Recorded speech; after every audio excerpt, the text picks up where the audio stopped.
Great American Comedy Festival was created in 2008 to pay tribute to Johnny Carson's legacy of being our town Norfolk's favorite son. Over the past decade, the festival has become a mid-June tradition that's continued to grow in stature and scope. Our Lance Schwartz joins us now with the story from our town Norfolk. Here in our town Norfolk, the pride in Johnny Carson is as strong as ever because, as we all know, Johnny's talent and career were hailed by the masses. And in the words of David Letterman, a longtime friend of Johnny's, all of us who came after are pretenders. We will not see the likes of him again. We'll go ahead and head on upstairs, and you can see where Johnny's bedroom was that he shared with his brother Dick, and also where his parents and his sister's bedrooms were. It's only right that the site of the Comedy Festival story is at the childhood home of Nebraska's own comedy legend. This is Johnny's bedroom. Jim McKenzie bought this historical house 4 years ago and has been fixing it up ever since. It's just fun to enjoy the history and learn more about Johnny in the process, and also try and give back to the community. So Martin Short was here last year. He was our headliner last year, and he put on just a great show. It was absolutely hilarious. It was fantastic.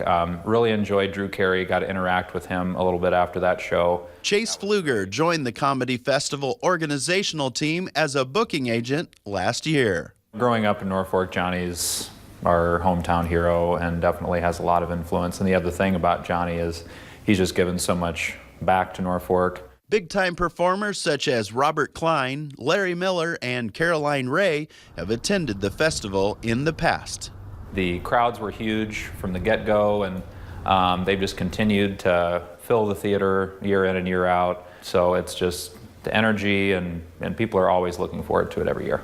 Over the years, this festival has earned a stellar reputation in the comedy community. It's very well known, very well respected. A number of the agents that I've talked to has referred to it as a very prestigious festival. A lot of that has to do with Johnny, and a lot of it has to do with the way the talent is treated while they're in our town, Norfolk. It makes our job as bookers a lot easier when we have a good reputation, the comedians seem to enjoy themselves, and then they talk. There's a lot of pressure to live up to where the festival's been. Austin Haga joined the committee 2 years ago and has teamed up with Chase in booking talent for the festival. The previous committees for the last 10 years have really started something that the comedy world has embraced. I mean, I've heard from several comedians, you need to be at this for your career.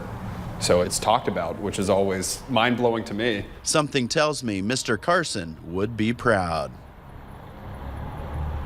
The Great American Comedy Festival will take place this summer, June 14th through the 16th. And it's a little too early to know which comedians will be headlining the event, but Chase and Austin assure me that there is sure to be a great new batch of nationally known comedians who will tickle funny bones at the Johnny Carson Theater this June. Something to look forward to for the summer. And coming up tomorrow in our town Norfolk, we'll see how a Norfolk man was able to start a school in his native Africa. And don't forget, you can watch all of our 10 Our Town Norfolk stories after they air on our 1011 Now app.